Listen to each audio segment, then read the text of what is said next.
কাব্যনীলৰ কবিতা ব্ৰজেন কোচ এজন শিল্পীৰ নাম। ল'ৰাজন অষ্টম মানলৈ পঢ়া।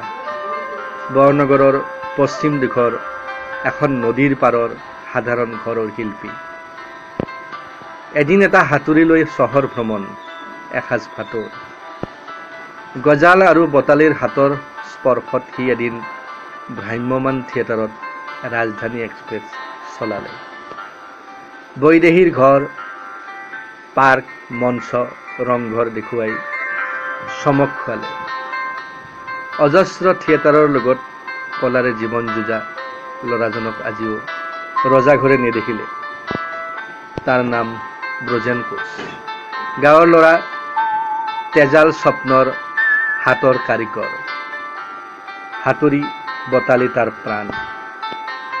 শিল্পী জীয়াই থাকোঁতে অশ্ৰুৰে ছবি আঁকে আৰু মৃত্যুৰ পিছত সেই ছবিখন নিলাম হয়। মৃত শিল্পীৰ ফটোখন বছৰত এবাৰ উলিয়াই মকৰাজাল চাফা কৰি উৎসৱ পাতি ভোট খাই ৰাতি দুপৰলৈ চিঞৰা আমাৰ সস্তীয়া সংস্কৃতি। অজা গোৱাবোৰে ঢোলৰ চামৰা মেডেল বিকি ঘৰ চলায়। শিল্পীক ঘৰত গৈ সন্মান কৰিব লাগে নে শিল্পীয়ে অফিচে অফিচে গৈ আবেদন কৰিব লাগে? শিল্পীৰ সাহায্যৰ টকাবোৰ লৈ উঠনা অজৰা। এদিন ৰাইজৰ মন জয় কৰা শিল্পী এদিন ৰাস্তাত বহি মানুহৰ মুখ চাই এটকা বিচাৰে। আমি ঘৰৰ ওপৰত ঘৰ বনালো, দলঙৰ ওপৰত দলং। লেতেৰা পানীৰ গোন্ধত মন বৰ লেতেৰা হ'ল।